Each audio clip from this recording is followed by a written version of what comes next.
We have time for one more question. I'd like you to talk about anger. Anger is going to be a very powerful weapon, and I'd just like you to talk about it.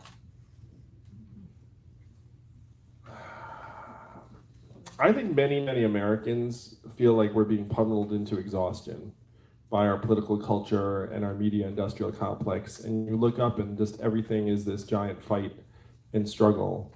And one of the reasons why my campaign has been such a breath of fresh air for many Americans is I'm running against the problems on the ground that people can see in our communities every day.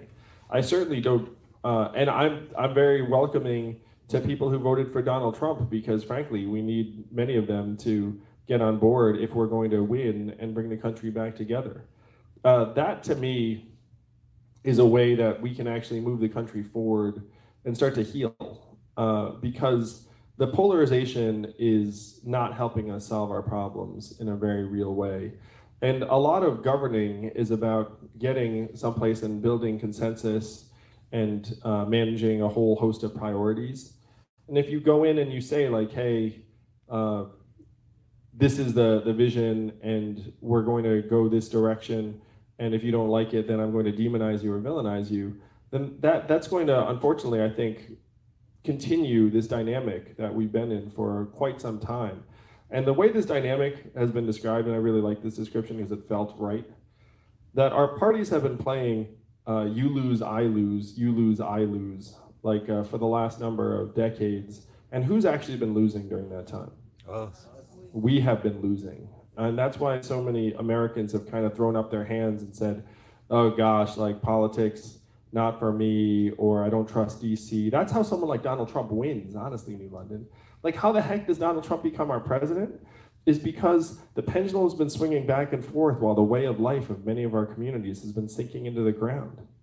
So that's what we have to change. We have to get to the hard work of actually curing the disease that got Donald Trump elected. Donald Trump is a symptom, and the disease has been building up for years, even decades.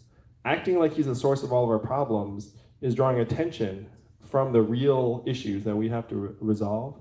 I'm very, very solutions-oriented, data-driven. I don't demonize Americans. I happen to think most Americans are awesome. And Americans who voted for the other side, I think most of them are just trying to do their best for themselves, their families, their communities. And this is one reason why I'm the best situated to take on and defeat Donald Trump in the general. That there was a friend of mine whose mom gets all of her news from Fox.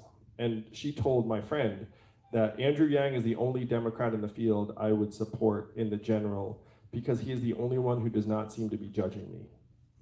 And it's true, I don't have anything for her except love and a desire to help improve her way of life. Thank you guys, that's all the time we have. Let's give it up one more time for the next President of the United States, Andrew Yang. Yeah! Thank you, London.